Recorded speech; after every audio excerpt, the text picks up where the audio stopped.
and welcome to the Artsy Fartsy Club. My name is Mrs. Johnson, and I am so happy you are here with me today. I am a certified art teacher, and I am so excited to get into what we're doing today. We're going to work on some leaf art, and it is inspired by Klimt. And I'm not going to explain the Klimt part until kind of the second half of what we're doing. So you're just gonna have to wait in the anticipation of what that is. And I also have an in-studio art center that you can come and join me here in Tarpon Springs, Florida for an art lesson, live and in person. We service children 2 to 12 with all sorts of fun art, visual art standard lessons, and creative crafting that is STEAM based. So science, engineering, art, and math. So that being said, let's get into it. I have had a wild week again. We are finally getting back into the swing of things, a full week of school. Thank goodness, after Helene and Milton. And I'm just so happy to be with you guys and to have a little bit of normalcy. And I'm really looking forward to next week when I will do my regular Wednesday lesson that I do every week, except during hurricanes. That it was a little extra the last few weeks, but we're going to get back on track where I do a storybook-based art lesson. So I really hope that you join me for that. And if you haven't yet, please make sure that you like and subscribe. Ooh, as a matter of fact, that just reminded me to run our ticker. Please make sure you like and subscribe. That really helps me out. I have a long way to go to get that 1,000 subscribers, and every little click helps. So thank you so much. All right. I'm just using a 9x12 paper today. And normally, if I was to do this as an art teacher, I would use a 12x18. But for the video camera to be able to see it, I go ahead and I make it smaller. So just so you understand the translation of what I'm doing and probably what I would do for real. Okay, so I am going to be creating a template of leaves that you guys can print on cardstock and then have the kids cut out and be able to, or you can cut them out and then the kids can use them to trace. And we will link that right to our lesson today. I also have some other great Teachers Pay Teachers lessons with like Arnie the Donut and My Monster. Those are really awesome. And super cheap. And I really appreciate if you do purchase to give me a nice review, because I don't have any reviews on those art lessons, but they've had some purchases.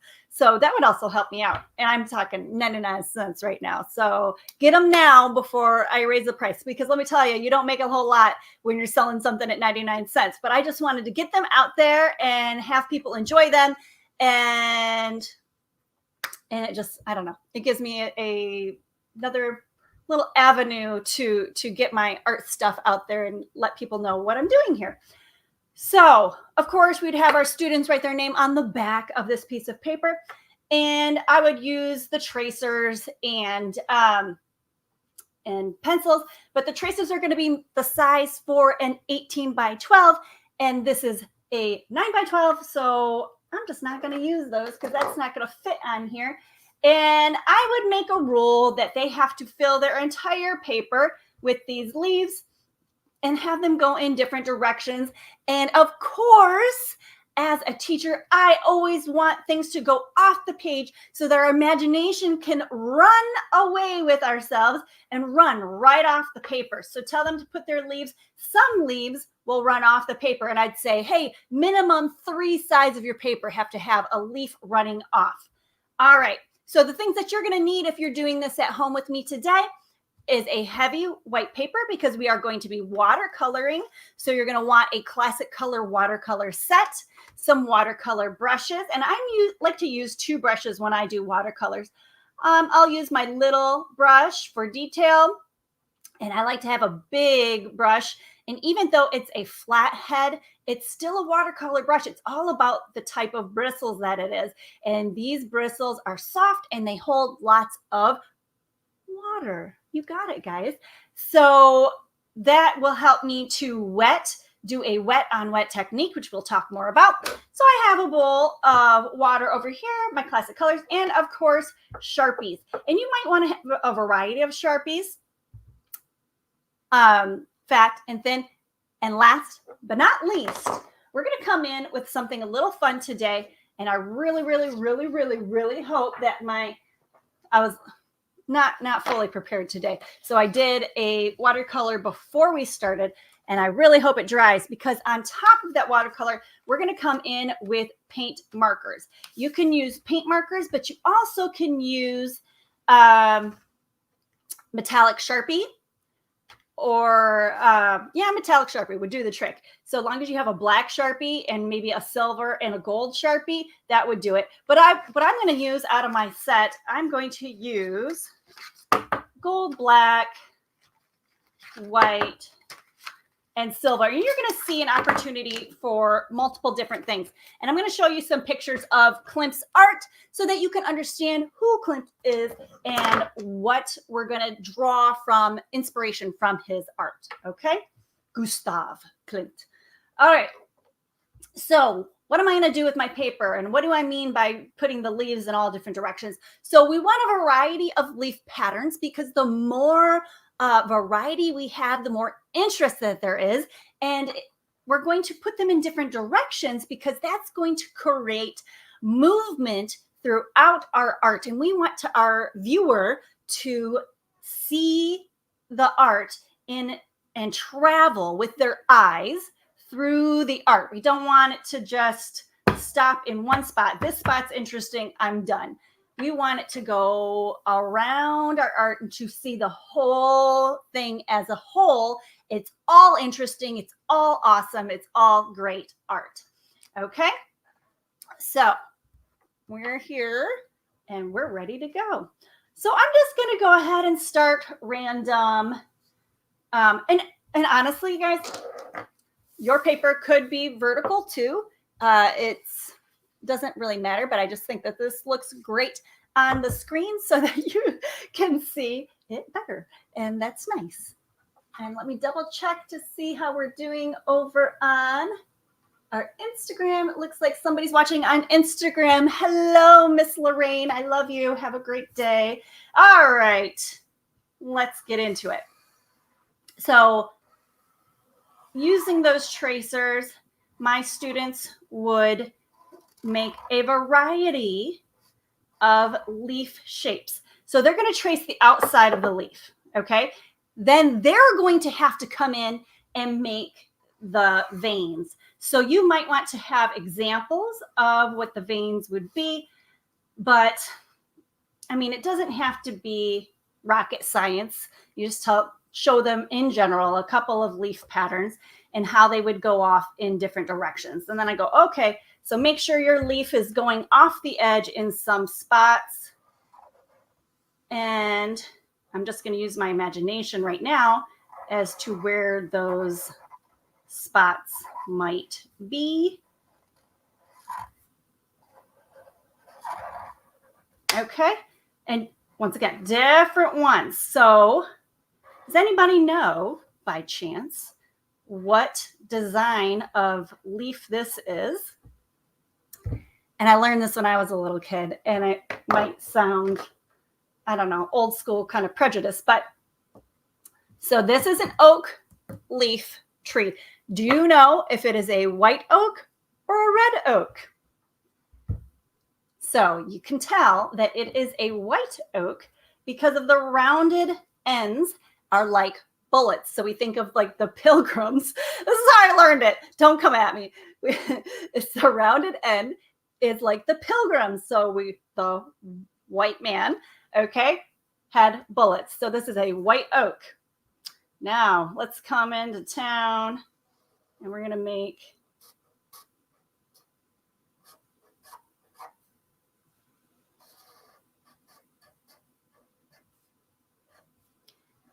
and of course, yes, the tracers are better than my freehand. I wish I had itty bitty tracers, and I took the time to make them all nice and cool.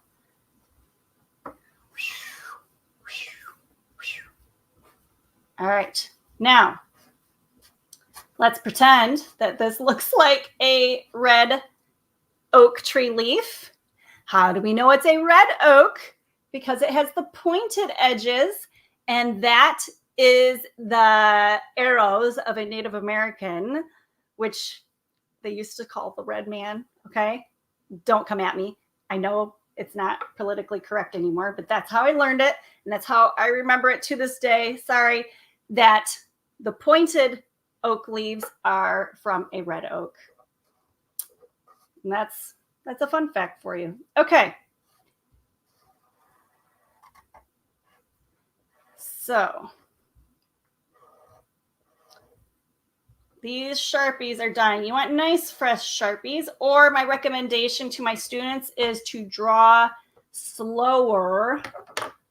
And then I might switch up to fat Sharpies every once in a while. So I'll go, okay, so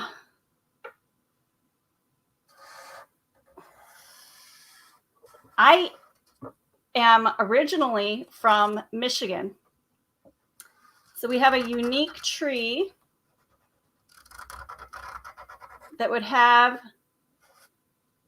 mitten looking leaves. And we especially learned that because we're from Michigan, and Michigan is known as the mitten. And you could go, oh, I live here. I grew up over here in Kent County in Grand Rapids area. And then I went to school over here in the Lansing area. And so anyway, so does anybody know what this tree is called? It's got this cool leaf that looks like a mitten, and it's also got, and also I'm going to have my leaves going in different directions. So I might also do this leaf. Ooh, we made that a little big. Can we squinch it in here? We're going to squinch it in. All right. This is, there's 3 leaf types from this tree. 3 shapes. And this is a sassafras tree. And so these are the unique leaf shapes of the sassafras tree. That one and the mitten. We're going to just let that guy go right off the edge. All right. And I think I might do another rounded oak looking one because those are just kind of fun. And then their leaves, you know, since I'm doing it freehand, I can do them different sizes. And maybe I'll include a 9x12 size for the tracers. So then you could have different size leaves. That would actually be not a bad idea as I'm talking to myself here. All right, and let's get a couple more leaf shapes.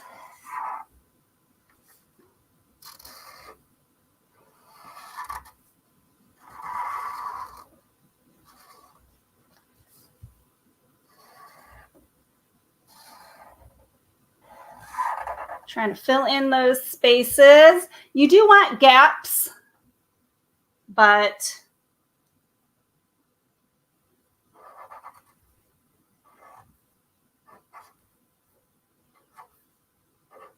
they don't have to be huge. You want to kind of have interesting things all over the place.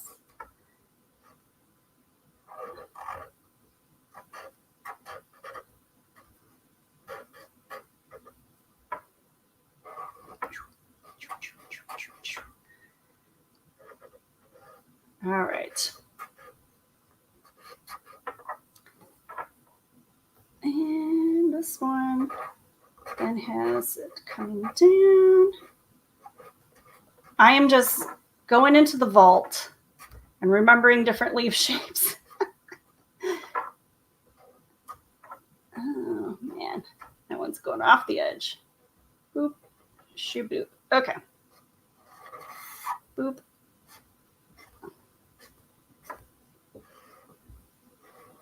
And I wish this was a fresh Sharpie. Get those fresh Sharpies, guys. Or another brand of permanent marker. But the permanent marker is the key part. It's got to be permanent, because when we go to watercolor, if it's not permanent, it will make a cloudy mess. You will be sad. That won't give you the look that you want. Okay. And so just imagine students doing this. They're going to do it even more simplistic. It's going to have this awesome kind of classic, you know, simple look to it. It's going to be good. You'll be happy with it. Okay. So we oftentimes repeat ideas and themes for our younger ed so that they remember it. And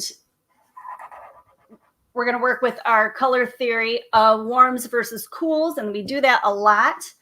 I've done it a lot on our videos together. And it's just, I don't know, you're just kind of bringing it home. But you're always adding. You're adding to that theory. So yes, they've done warm and cool colors before, but now they're going to learn about Klimt. Now they're going to learn about, you know, not overlapping in this one, but going off the edge or filling their paper, or rhythm. We're going to talk about how, you know, how our eye can go through with the different colors. So that being said, I'm going to take my wet, and I have dirty water, unfortunately. I don't know why I didn't change it before we came on. So you might see it a little bit as dirty, but once I paint over it, you won't notice and you won't be bothered by it at all. So I'm just going to paint inside on the most part of all of my leaf shapes. So I can do a wet on wet technique. So there, wet on wet means that I am painting wet paint on wet paper. Now, wet paper can be wet from water, or it can be wet from already being painted on. So in this case, obviously, it's going to be just wet with the water. Now, the reason I'm not painting the whole page, and I might even tape this down so it doesn't curl on the kids, because you're going to see I'm going to run into some issues with it puffing. But for the sake of time, I'm just going to roll with it. And it's still doable, even if you don't do that. Okay, so the thing I always tell my students, the most important part of watercolors is the water. Start with activating your watercolors. You're going to drip drop paint or water into each one of the paint wells. That is a well of paint. And what goes in wells? Water. All right. Now, the warm colors are red, orange, and yellow. Make a hot dog, okay? So I'm going to start with yellow because yellow is the lightest or weakest of the colors. It's the most you can take it over with the other colors, okay? It's a lot easier to go over yellow with another color like orange or red versus trying to go the other way around. Not to say that you can't, because you can, because the waters will push each other, and I'm dripping on myself. But it's just, in general, it is easier. So I'm going to go ahead and get some of that watery yellow. I don't have to worry about coloring my whole leaf in. Okay. You guys really aren't seeing my whole head today. What is happening here? There. When I lean forward, you can see a little more of me. There we go. Hi, everybody. Okay. So there. Play with that water in there. Let it it'll kind of bleed into the water that you already painted on. And unfortunately, because I was talking, Some of my water is already starting to dry up. But once I start putting in the other colors, you're really going to see what's going on here with that wet on wet.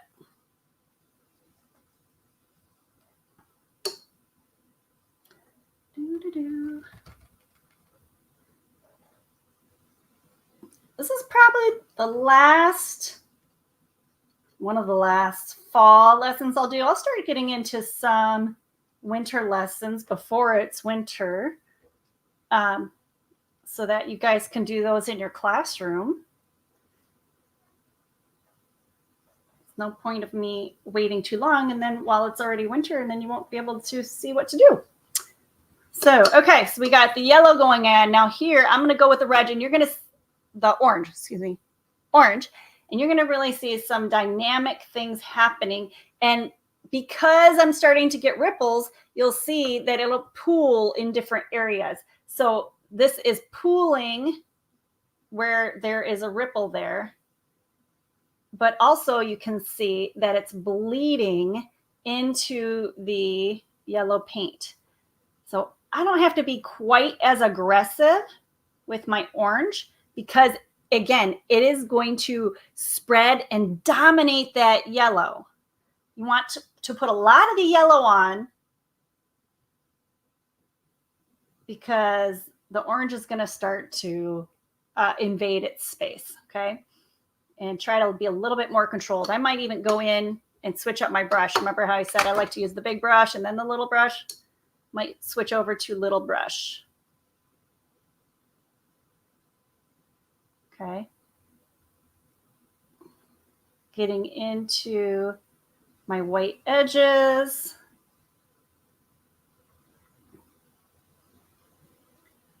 And I'm a little worried for my other paper. I don't know if it's going to be dry enough by the time we get to that step. Well, we still have to talk about Klimt, so fingers crossed, y'all. All right. Ooh, see? This is why you do the wet on wet. If you, I don't know if you can see it from that far away. I'm scared to move my armature too much because if it falls over, then we're in a real pickle. But right here, it's bleeding into the other colors, giving that effect of like a real leaf that has transitions in it. Some leaves are all one color, but some leaves you can see the changing of that chloroform from one color to the next. And this gives that kind of impression of the color bleeding, and the chloroform bleeds it because that's what's feeding into the leaf. It's literally the colorant, and through the process of photosynthesis from the sun, that's what processes into the green chloroform look of the leaf. And then as it's dying off for the season, cutting off that flow of color and food and energy to the leaf, it is bleeding out the new color. So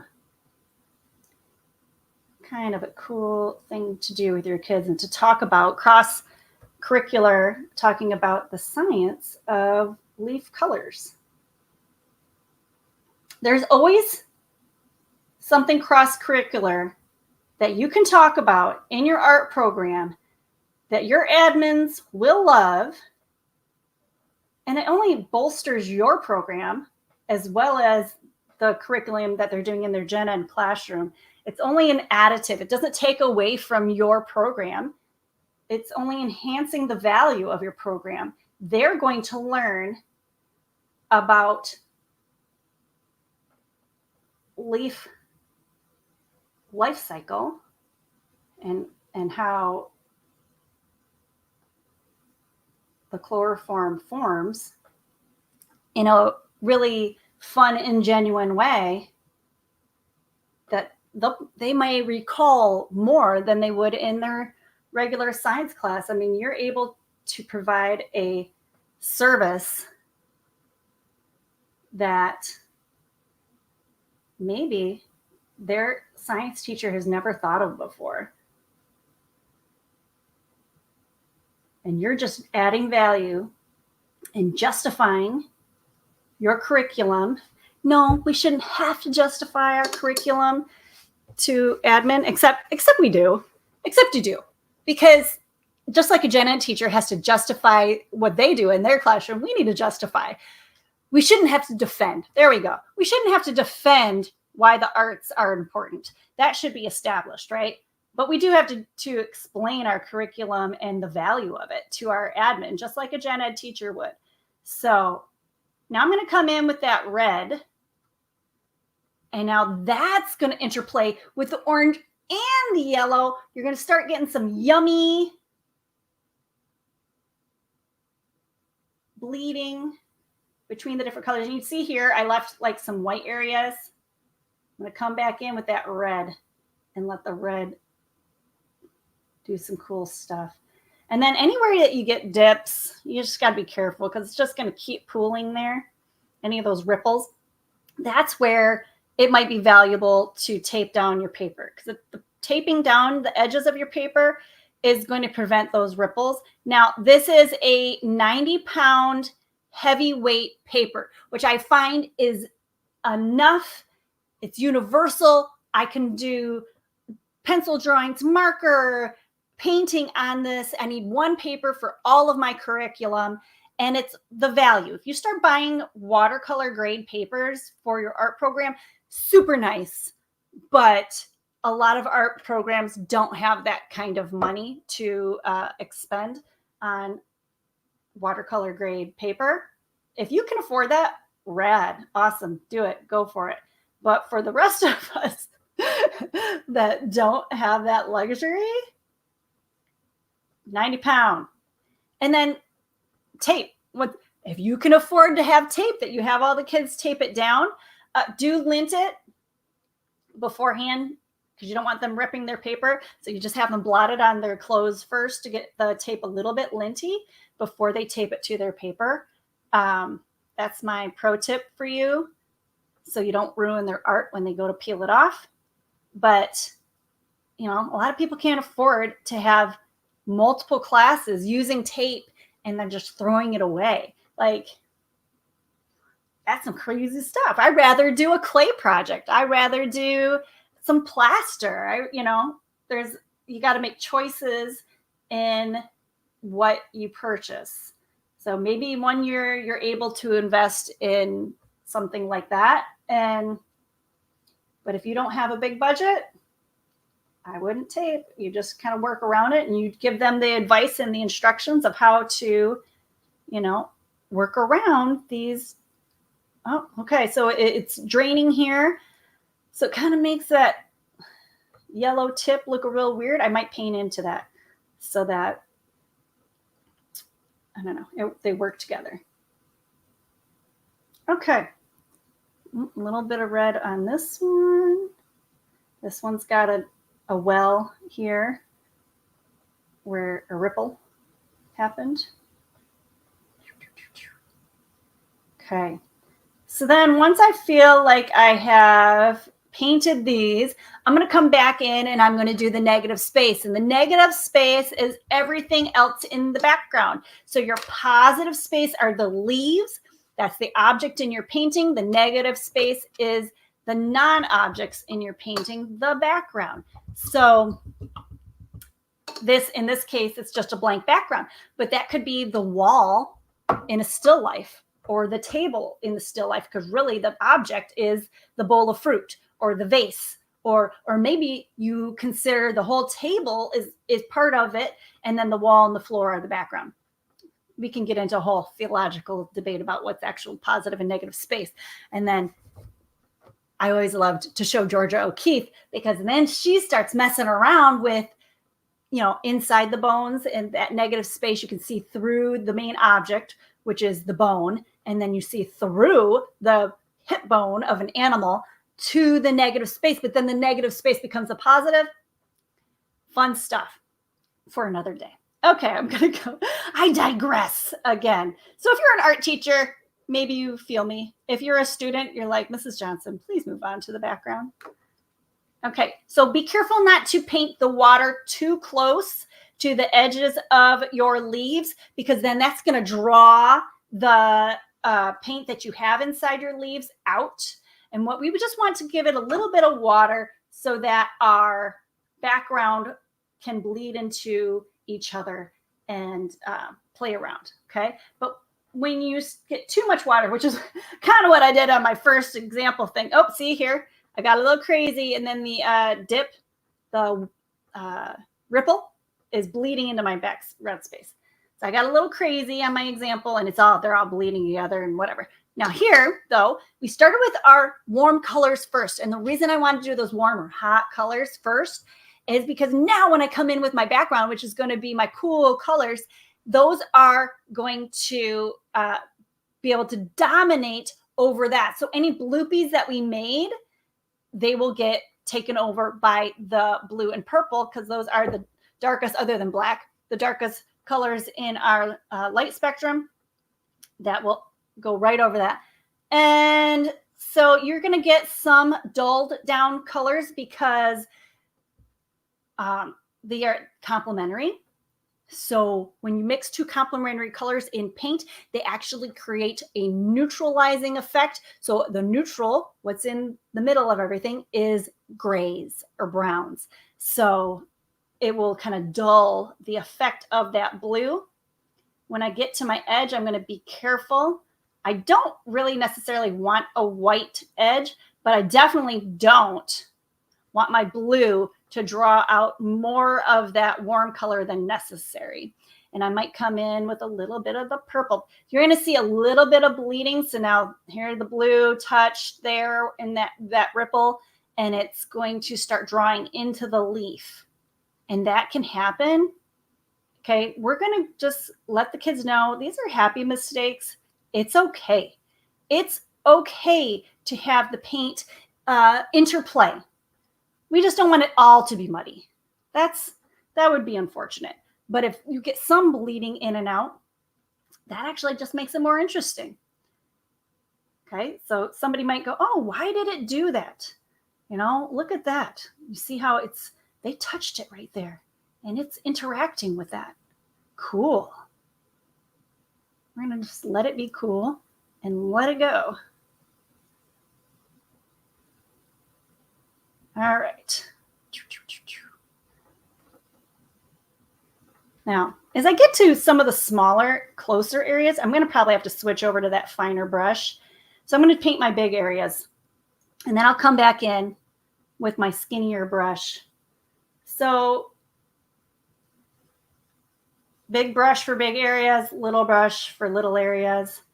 And don't forget to interact between the blue and the purple.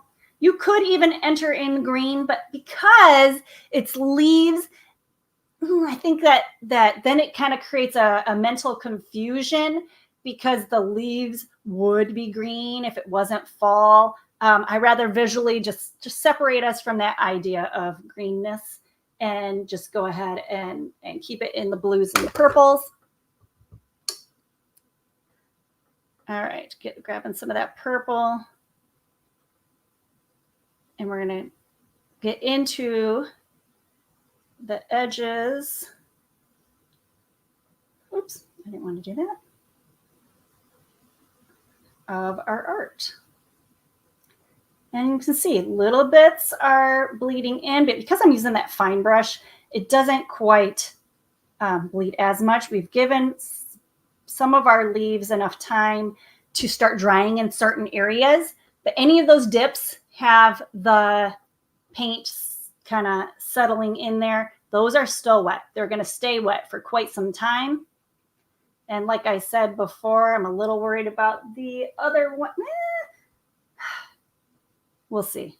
See how it goes. All right, more purple, less blue. Let's get some more purple going on here. Get some bleeding in between the blue and purple. Now, this one's getting a little bad. Okay, so that might bother me. And I could come back in with a warm color and fix that up. I could even dab. Did I bring paper towel? I did bring paper towel. I could even dab that out. I'll show you how I could fix that. And then fix it. So the nice thing about watercolors is that they are water. They haven't soaked into the paper yet. And a lot of times they are sitting on the surface of your paper, and they're very much fixable through soaking up that paint. Oops, oops, oops. Oops, like that. Like, oh no, I didn't want to do that. Okay, grab your paper towel. And we're just going to soak that up. Say, no, thank you, Mr. Purple. Don't go in there. Okay, so same here. I actually think that's beautiful. I don't even know if I want to mess with it, but yeah, it's a lot of blue. Okay, so I might soak it up. It really was pretty though. Wash off my brush. I can go in and wash up the blue a little bit with water. Now, yellow might be a stretch, but I definitely can come in with the orange.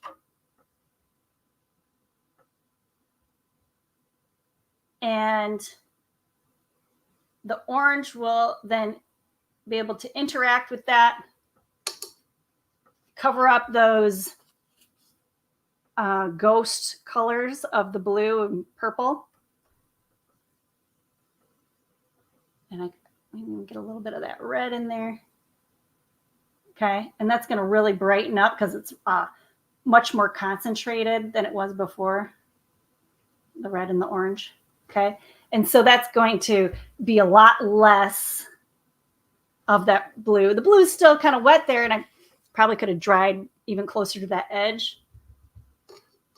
But you kind of see what I'm saying, where it fixes it. So you're going to have to make judgment calls. Like, is it worth it to sit there and try to fiddle with it or not? I don't know. You got to teach the kids those techniques, though, so that they know they could fix it. Do they have to fix it? Do we have to be that precise? It's okay to be expressive and have accidents. Accidents, we learn from them. We learn, okay, next time I won't get quite that close, or next time I won't make my brush quite so wet, or whatever they learn from that process. All right. So I'm getting there.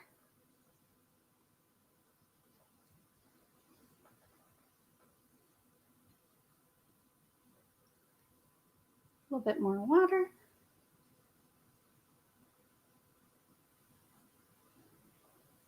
And maybe if I'm lucky, for those of you on the replay, I will fast forward this so you guys don't have to watch the whole thing.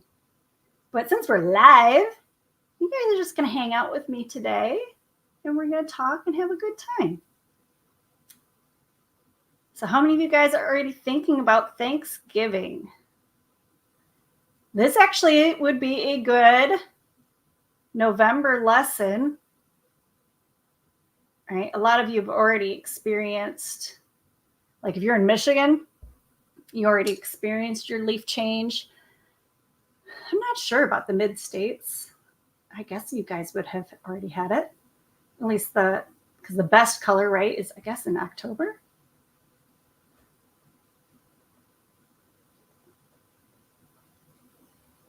All right.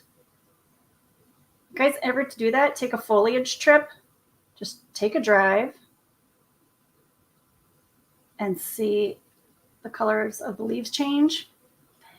What I think is kind of interesting is that now that I live in Florida, so we'll go from here, and depending on the year, we can have 80-something degree days, and then we'll drive up north, let's say for Christmas, okay?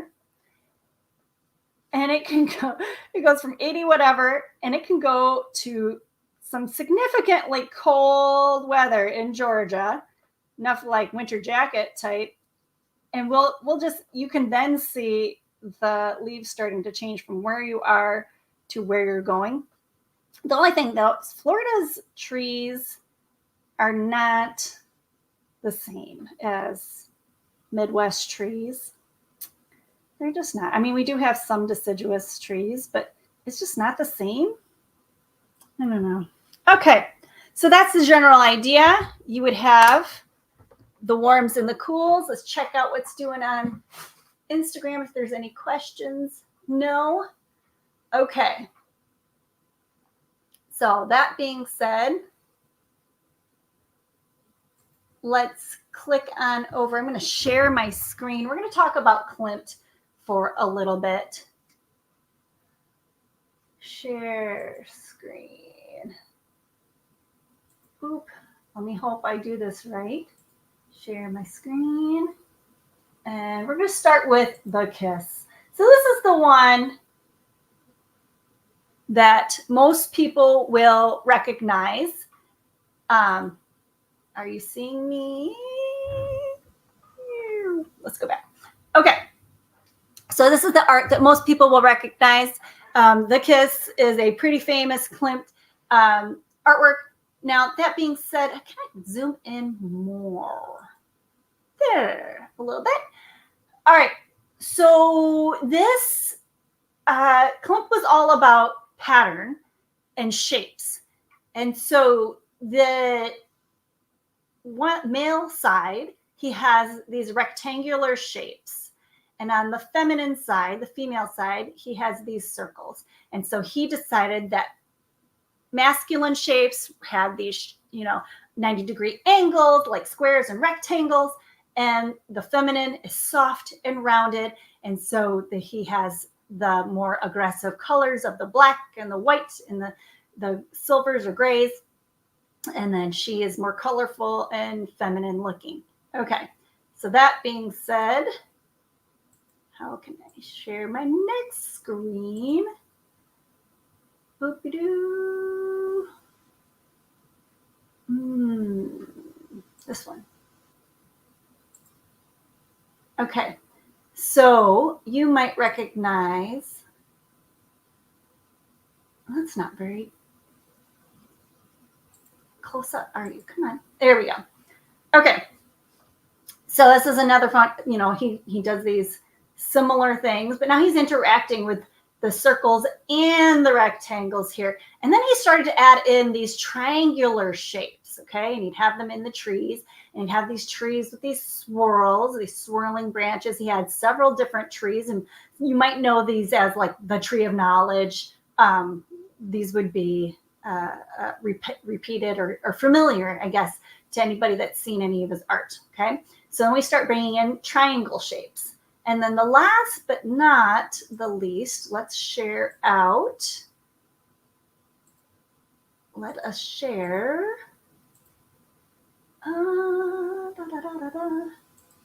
This one. And I can't remember if this is was like a family friend or it was his sister. Don't quote me on this one because I don't remember fully. So he started adding in these eye shapes. But one of the things that's pretty commonplace is the gilding. He wanted to elevate his art. So he added a lot of gold, okay? And then playing with this idea of now, is she feminine or is she masculine? Is she a masculine feminine? Okay, is she a powerful woman? She has these rectangular type shapes. And I don't remember what he said the eyes were. So I would actually have to re-look that up because it's been a while since I have researched him. Okay, so all that being said, look at that. I haven't done a split screen in quite some time. So now we're going to get into our paint markers. And I'm going to move this guy. He's very wet. So this would be like a 2-day lesson. This guy has to go away and dry. And I need to dry my table so I don't ruin my other art.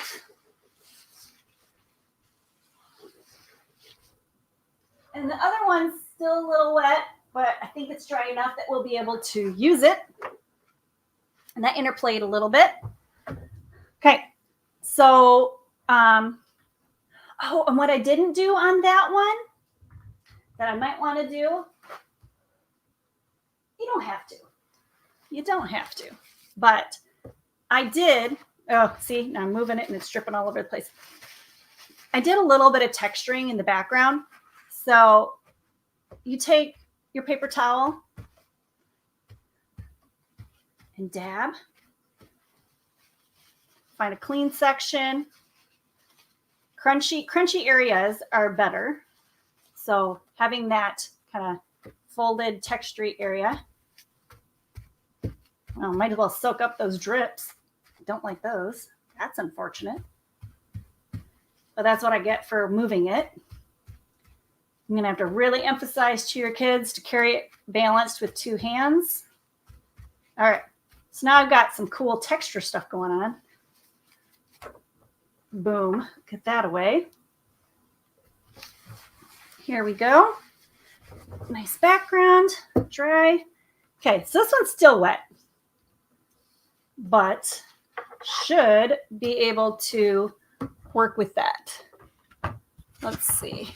I've got half a paper here that I can start my markers with. So we're going to talk about pattern.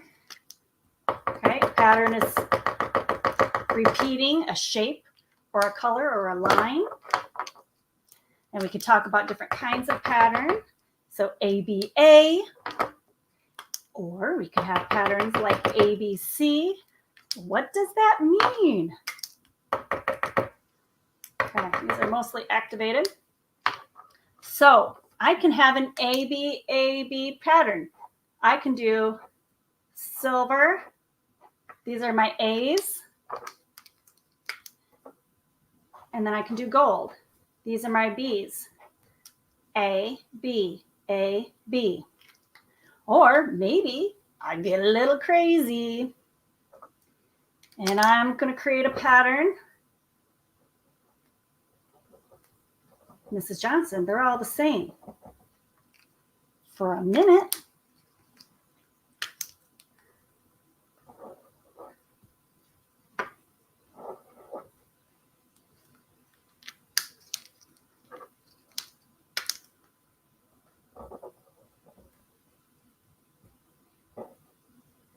Oh, two hands.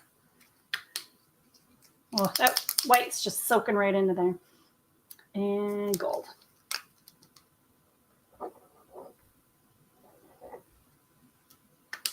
So then we go, okay, I've got A, B, C, A, B, C.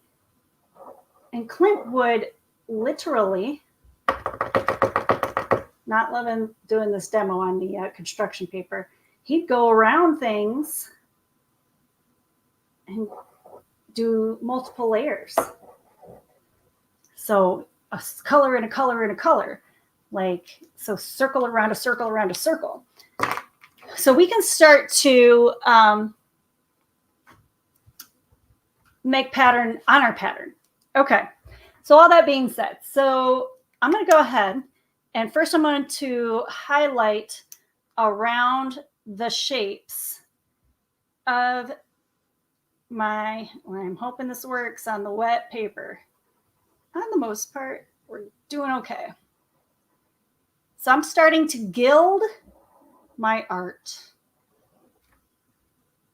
I'm adding the silver and the gold.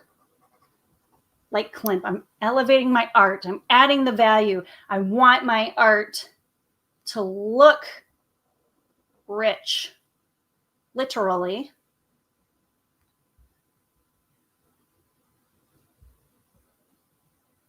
And if my paint markers ever start to die off, so this, once again, you could do this with the Sharpie. Definitely would want your art to be dry with the Sharpie, but I think the paint marker is letting me get away with it. Now I could do them in the silver. Probably shouldn't have done another silver that close. Or I can do it in the gold. Okay, but I'm just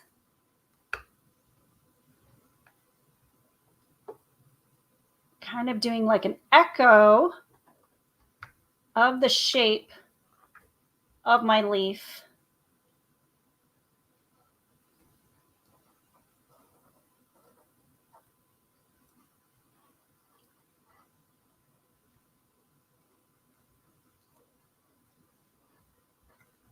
Okay, so just continue on all of your shapes.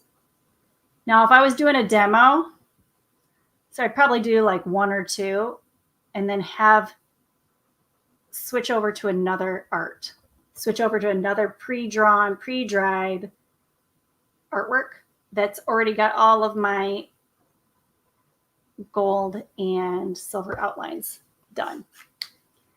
So that to save time and to get the kids going like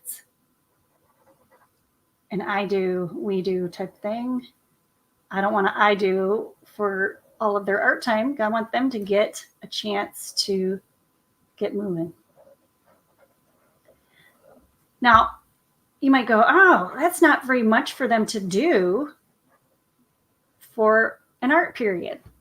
Well, this is just the beginning of the idea of where we're going with this Klimt thing, right? Because Klimt was all about pattern.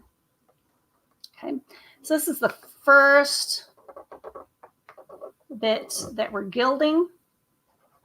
Then we're going to start create that pattern. And debating.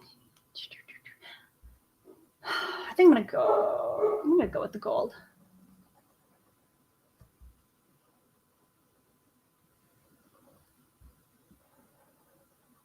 All right. Okay. So I'm going to find an area and I'm going to start to create pattern. So like Klimt, I can choose rectangles. Well, let me see. Do you guys even see me? Yeah, you do. Okay. That's not bad. Okay. So like Klimt, I can choose rectangles, circles, triangles. But the idea is that he would use them repeatedly, not just even in just one art. He used them repeatedly in his career so that he understood, he really had a mastery of these shapes. And he used them to create a dialogue, create a story from art to art. Okay. So I'm going to go ahead and I'm going to go, do I want to follow the flow of this leaf? Maybe. But I can go ahead and create repeating triangles. Do they all have to be silver? No. But for the sake of time, I'm going to go ahead and do this. But that being said, can I come back in and change them up? Absolutely. I'm going to show you what I mean.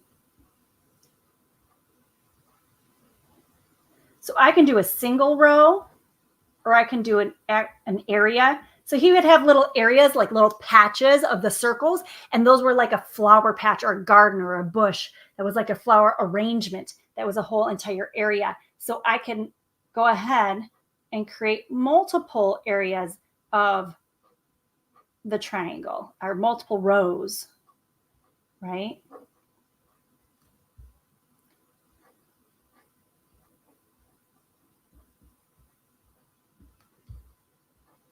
Or a rectangle, or a circle.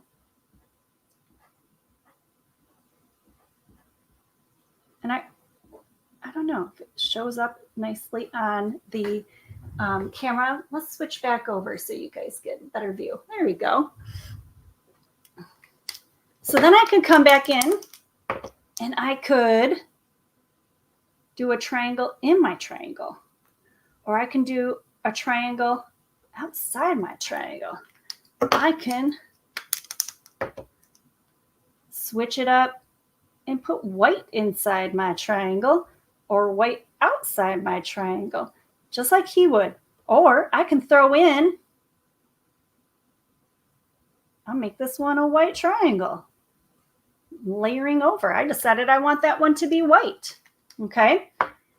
And then another area, I might do the circles. So it's okay to rotate your art. Just keep in mind, like, you're going to pick a direction. I want this to be up and this down. But if I want to draw with my art this way because I can access this easier, that's okay. Oh, and I've been using silver. I want to change that up. Maybe I'll use some of the gold. I'm going to put a circle in my circle. What do you think about that?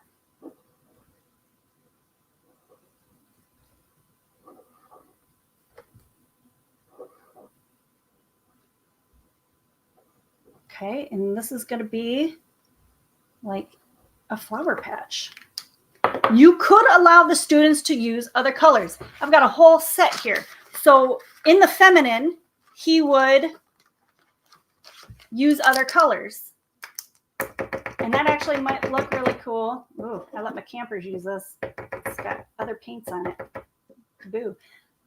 Okay, he would do other colors. So I might allow them to do, you know, the feminine colors. Feminine. Okay, whatever your idea of what feminine colors are.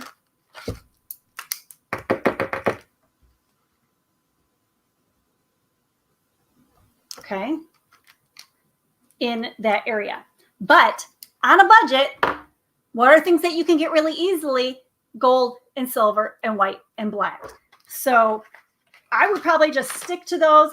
Then you start giving them too many choices. They sometimes get locked up. They as in the students. So I might stick to those 4 colors. Oh, the paper's wet there. That's why it's getting a little bloopy. Okay. Can come back in with my silver. I can I'm visualizing or sensing right now what it would sound like in the classroom, giving them these paint markers and having them dab, dab, dab, and like a whole class of kids going dab, dab, dab on the table every few seconds. It would drive me nuts and yet crack me up all at the same time. Okay. Get some more of these. But you see where I'm going with this, guys, is that creating these repetitive, oh man, blame my kids. I just got silver because it wasn't dry on my white.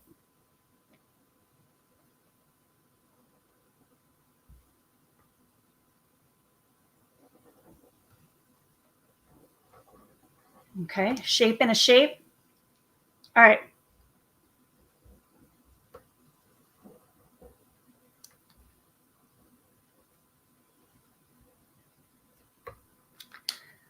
So you kind of seeing the relationship, the correlation that we're making with Klimt. And then I can do another section. I probably would fill up that whole space. But then I might move on and go, okay, I'm going to do some rectangles here.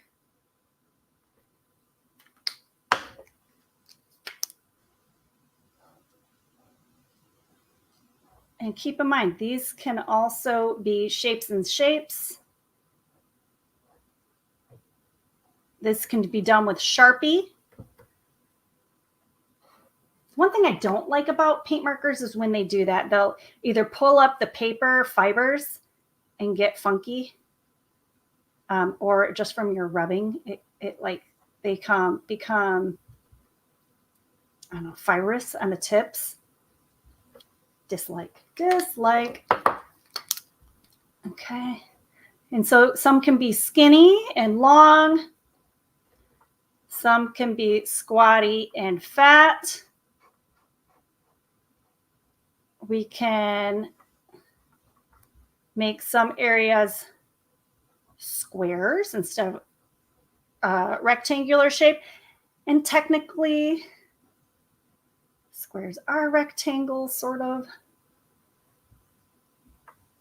All right. And then you can do the shape in a shape. So I've got a border of silver. Yuck.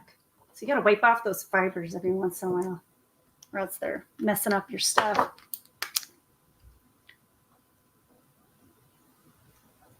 Okay,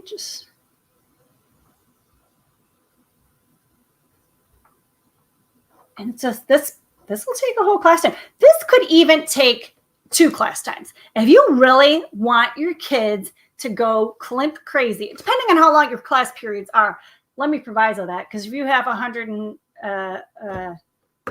what is that called? A 90-minute block. I mean, if you have a 90-minute block, probably 1 class time.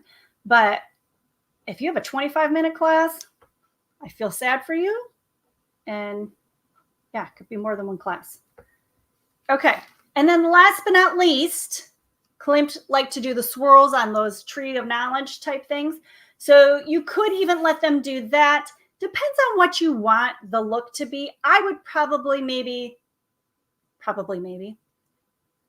I would probably stick to these 3 pattern shapes to really bring the Klimt thing home. But that being said, the swirls, for anybody has a hard time with fine motor skills and time management, the swirls might be an answer for them to speed up.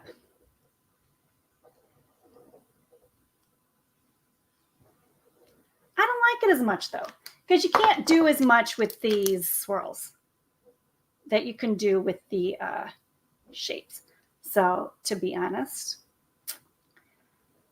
I wouldn't actually do it, but I just wanted to give you guys possibilities. Okay. So, we were doing Klimt, but his are supposed to be the branches, right? Not really one of the patterns that he normally uses in his art. So, and there we go. You kind of get the idea of what's happening here. We continue, and I would continue to create more and more and more pattern until I address all of that negative space. And now the negative space almost becomes a positive space, like we were talking about. The negative space is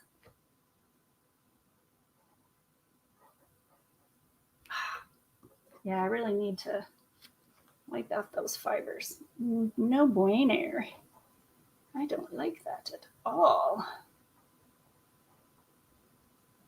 Sassafras. Okay.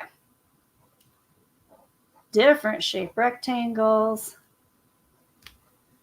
Some can be open. Don't forget, some can be open. They don't all have to be filled in. Okay.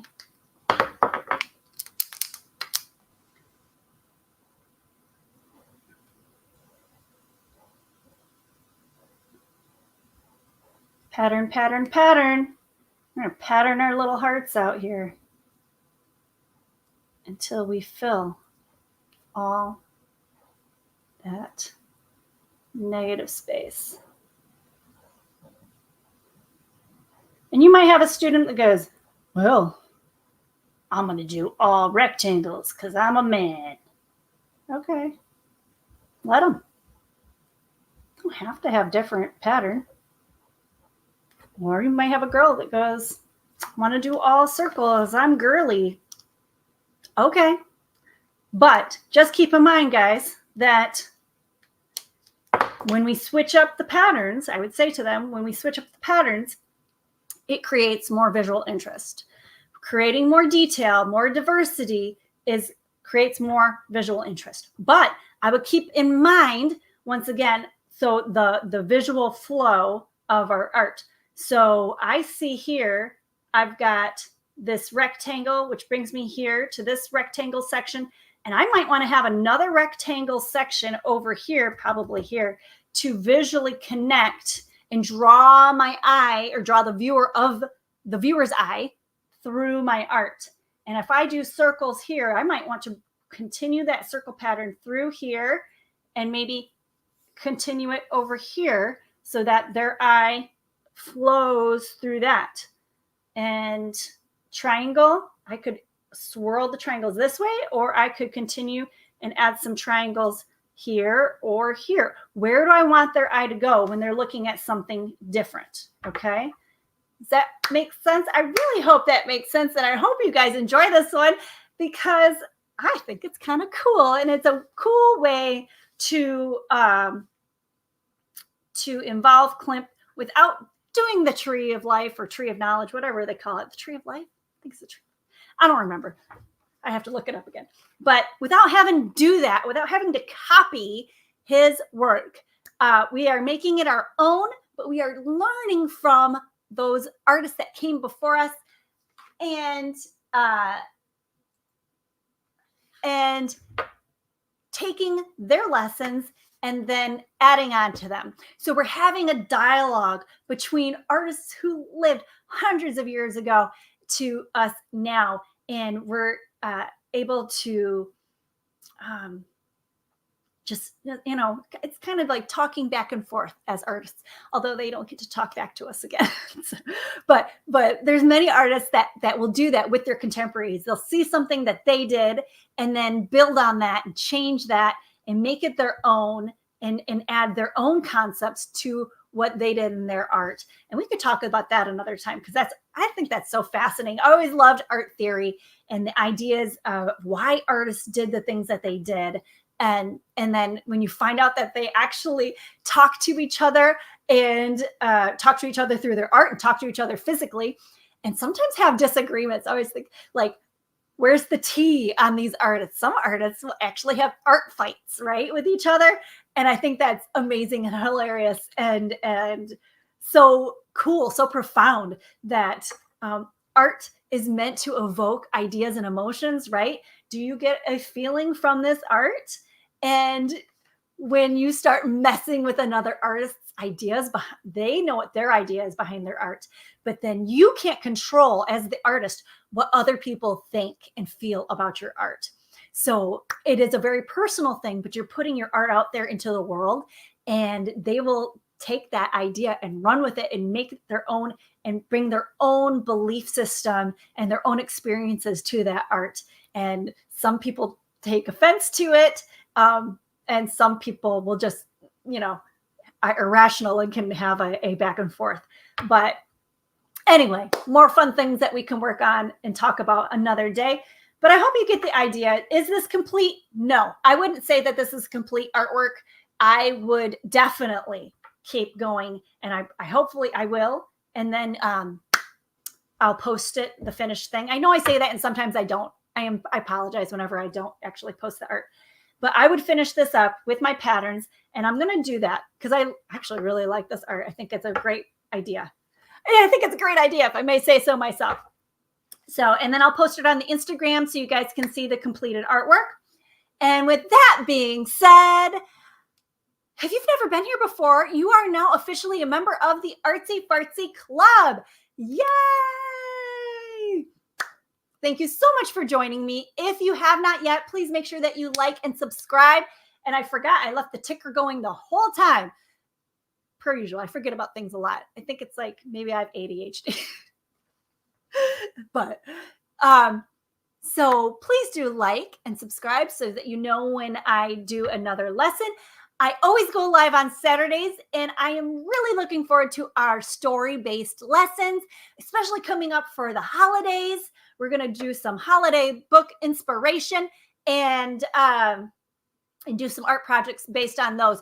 These art projects are great for gen ed teachers as well as art teachers. And of course, if any of you are students of school age, thanks for joining, guys. I hope that you enjoy this one. And I know if you don't have those materials right away, you could even use like metallic crayons or metallic colored pencils. But definitely if you use pencils, you got to make sure your project is dry before you do that. And if you use the crayons, you could even do the crayons first and then paint over top of that. So that could be another way that we all could go about this. So once again, my name is Mrs. Johnson. Thank you so much for joining me today. And I just want to let you know, if nobody's told you yet today, I love you. And I hope until we see each other again, you are absolutely art-tastic.